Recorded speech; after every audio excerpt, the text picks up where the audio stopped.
자, 안녕하세요. 덩컨쌤입니다. 이번 영상에서는 12장 3절 호의 길이와 곡률에 대해서 알아보겠습니다. 자, 우선 호의 길이 또는 곡선의 길이는 이미 9장 2절에서 한번 알아봤는데요. 9장 2절에서는 2차원 평면에서 주어진 함수의 호의 길이를 아니면 또 곡선의 길이를 이제 계산해 봤죠. 그러니까 아래 빨간색 박스에 있는 형태로 이제 공식이 나오는데 이걸 다시 한번 떠올려 보면서 다시 한번 정리를 해 보겠습니다. 이해를 하기 위해서요. 자, 2차원 평면 좌표를 한번 살펴보고요. 원점이고 y축, x축이 있을 때 어떤 함수가 이렇게 있다고 생각해 보겠습니다. y는 f of x가 있다. 이렇게 그리지 말고 좀 더 기울기가 있는 모양으로 그려보겠습니다. 이렇게 그려보겠습니다. y는 f of x라는 그래프가 있다고 생각해 보고요. 자, 여기서 이 지점을 x 지점으로 보고 여기가 x 더하기 h로 생각하면 이 점을 P점이라고 하고요. Q점이라고 하고, 그러면 P에서 Q까지의 이 부분을 델타 X, 만큼이 델타 Y 라고 하면 여기서 P에서 Q까지의 평균 변화율을 구할 수가 있죠. 우리가 궁금한 거는 미분에서는 델타 x분의 델타 y 이 변화율이 궁금한데, 여기서 궁금한 거는 이 빨간색으로 표시된 이 벡터의 길이가 궁금합니다. 요 길이가 관심이 있습니다. 요거를 호의 길이라고 해서 델타 s라고 해보겠습니다. 그러면 델타 s라는 요 길이는 피타고라스 정리에 의해서 델타 x의 제곱 더하기 델타 y의 제곱으로 생각을 할 수가 있죠. 근데 만약에 여기서 h가 0으로 간다면, 그런 얘기는 점 q가 p에 접근한다면 이렇게 생각해 볼 수 있죠. 그러면 델타 s라는 것은 어디에 접근할까요? ds에 접근한다고 생각해 볼 수 있습니다. 아주 굉장히 작은 길이 ds. 근데 사실 y는 f of x가 곡선이지만 극한 h가 0으로 극한을 갈 때 ds라는 것은 사실상 직선으로 볼 수가 있습니다. 그쵸?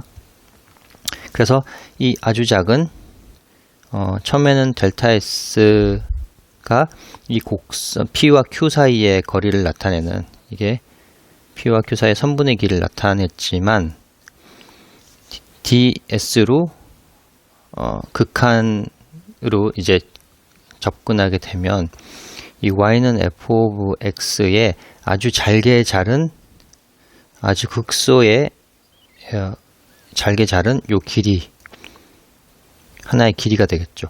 요런 거를 다 적분을 하면, ds를 적분하면 바로 이 곡선의 길이가 되겠습니다. 예를 들어 여기가 a고 여기가 b라고 한다면 a에서 b까지 이 곡선의 총 길이를 계산하는 것은 a에서 b까지 요 잘게 자른 ds를 다 모은 것이죠.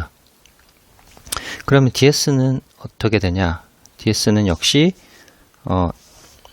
h가 0으로 가기 때문에 델타 x는, 여기 델타 x는 dx로 수렴하게 될 거고, 델타 y는 dy로 수렴하게 되겠죠. 그래서 a에서 b까지의 곡선의 또는 호의 길이는 루트 dx의 제곱 dy의 제곱 이렇게 될 텐데, 이것을 이제 매개 변수 t에 관해서 곱해주고 나눠주면, 즉 이렇게 dt를 곱하면 루트 안으로 들어오니까 dt의 제곱으로 나눠주는 게 되겠죠. 제곱 이렇게 되고, 다시 한번 마지막으로 정리를 하면 a에서 b까지 루트 dt분의 dx의 제곱 dt분의 dy의 제곱이고 dt 여기서 단 x는 t에 대한 함수이고 매개변수 t에 대한 함수이고 y 역시 매개변수 t에 대한 함수로 생각을 한다는 전제가 여기 깔려 있습니다. 자, 그래서 이걸 다시 한번 쓰면 a에서 b까지 루트 요거 노테이션을 x에 대한 요거 함수를 f라고 하고 g라는 t에 대한 f 함수고 t에 대한 y, t에 관한 g의 함수라고 x, y를 생각을 한다면 이렇게 쓸 수 있겠죠. 한번 t에 대해서 미분한 거를 제곱하고 t에 대해서 미분한 거를 제곱해서 적분한 거와 같다. 이렇게 볼 수 있습니다. 그래서 여기 위에 빨간색 박스로 이제 나온 이 공식을 이해를 할 수 있게 되는데요. 자, 그럼 2차원 평면에서 주어진 곡선의 길이, 그러니까 물론 이제 구간이 정해져야 되겠죠. 어디서부터 어디까지 나는 곡선의 길이가 필요하다. 그럼 이렇게 곡선의 길이를 적분을 이용해서 구하게 됐는데, 자, 이번 12장 3절에서는 평면이 아니라 3차원 공간에서 곡선의 길이를 어떻게 구해 볼 것이냐라는 게 지금 여기서 얘기하고 싶은 겁니다. 자, 3차원 공간에서는 2차원 공간의 곡선의 길이 공식과 한번 살짝 비교를 해보시면, 이 부분을 한번 먼저 보시죠. 이 부분과 이 부분을 비교를 해보시면 뭐 크게 달라진 게 없습니다. 그러니까 xy g축이 생기니까 g에 대한 부분만 여기 고려를 해주면 되는 것이죠. 당연히 그렇다고 생각되는 게, 여기서도 저희 2차원에서 곡선의 길이 계산할 때 피타고라스 정리를 썼죠. 피타고라스 정리를 써서 이렇게 구했습니다. ds를 3차원 공간에서도 마찬가지로 피타고라스 정리를 써서 구했기 때문에 g에 대한 요 텀이 생기게 된 겁니다. 그래서 이것도 한번 간단히 써보면 x라는 것은 어떤 t의 함수고, y라는 것도 t에 대한 함수고, g도 t에 대한 함수라고, 이런 매개변수 방정식, 또 매개변수로 표현된 함수가 있다고 생각해 보겠습니다. 또 이렇게 표현해도 되죠. 이거를 벡터 함수로 f of t, g of t, h of t 이런 벡터 함수를 표현을 해도 동일합니다. 그거를 이제 오른쪽 그림 1과 같이 이렇게, 그러니까 왼쪽에서 시작해서 여기 시작해서 이쪽 방향으로 쭉 벡터 함수가 이렇게 진행된다고 생각을 해보겠습니다. 진행된다는 얘기는 여기서 매개변수 t가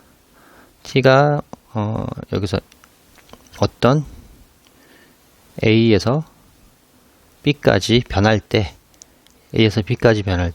그때 벡터 a는 여기라고 생각해보고, b에서의 벡터 t가 b에서의 벡터는 여기라고 생각을 해보겠습니다. 그러면 t가 a에서 b까지 변하면 이제 r of a 벡터라는 것은 요 총점이 여기를 가리키겠죠. 그렇죠. 그리고 이 벡터가 점점 t가 커지면서 이렇게 가리키다가 결국은 마지막으로 r of b 벡터, t가 b일 때 r 벡터의 종점 여기를 가리키겠죠. 그러니까 이런 식으로 벡터 함수의 종점을 가지고 그 자치를 그린 게 이런 그림이 나타난 이 곡선 형태가 되겠죠.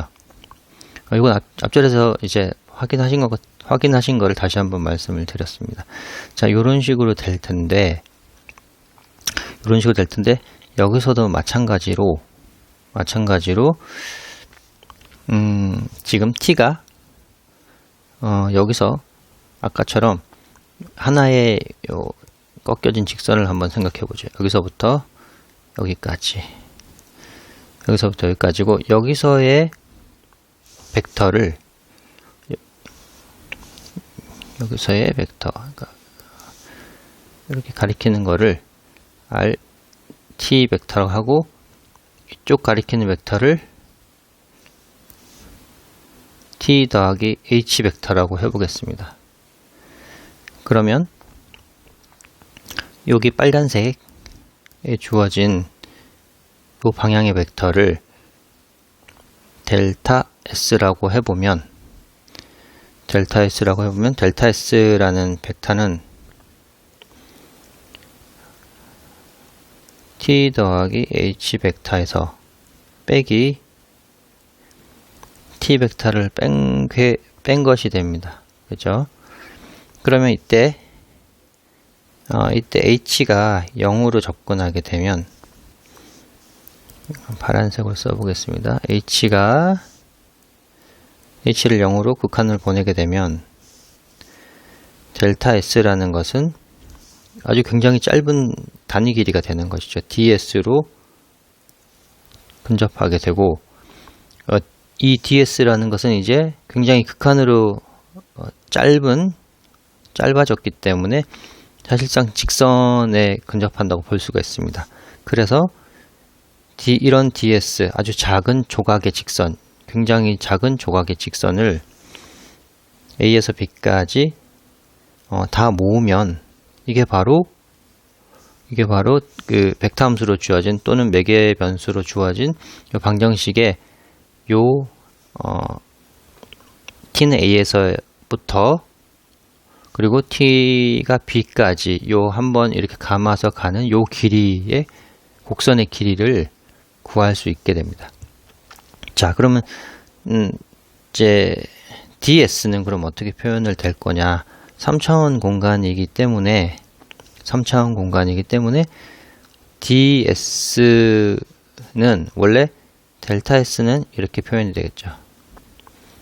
델타 x의 제곱, 델타 y의 제곱, 델타 g의 제곱으로 표현이 될 수 있습니다. 3차원 공간에 피타고라스 정리를 쓰면, 고등학교 때 배운 것처럼 이렇게 x, y, g 성분이 있으니까 이런 식으로 표현이 될 수 있습니다. 자, 그럼 이걸 이용해서 마찬가지로 델타 s라는 것은 델타 x는 dx로 접근하게 되고, 델타 y는 dy로 접근하게 되고, 델타 g는 dg로 접근하게 됩니다. 그래서 여기서도 마찬가지로 dt로, 매개변수 dt로 나눠주고 곱해주게 되면 dt분의 dx의 제곱, dt분의 dy의 제곱, dt분의 dg의 제곱에 나눠졌으니까 곱해주겠습니다. 자, 이렇게 되고, dt분의 dy는 다시 한번 쓰면 f라는 함수, 이 부분이 f of t를 미분한 것이죠. 의 제곱, g of t를 미분한 거의 제곱, h of t에 미분한 거의 제곱이 됩니다. 그래서 위에 주어진 이런 식으로 표현이 되고요. 사실 이 루트가 원래 뭐였냐? 앞에서 우리가 벡터의 미분을 여기 한번 나눠서 벡터를 미분하면 각각 성분을 미분한다고 했죠. g of t 미분하고 h of t를 미분하는 거죠. 그러니까 요 미분한 도함수의 크기를 한번 보면, 벡터의 크기를 보면 각 성분의 벡터의 크기는 각 성분의 제곱,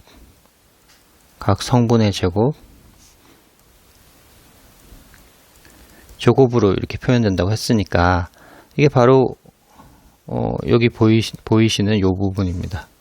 요 부분이 바로 동일하죠. 그래서 이것을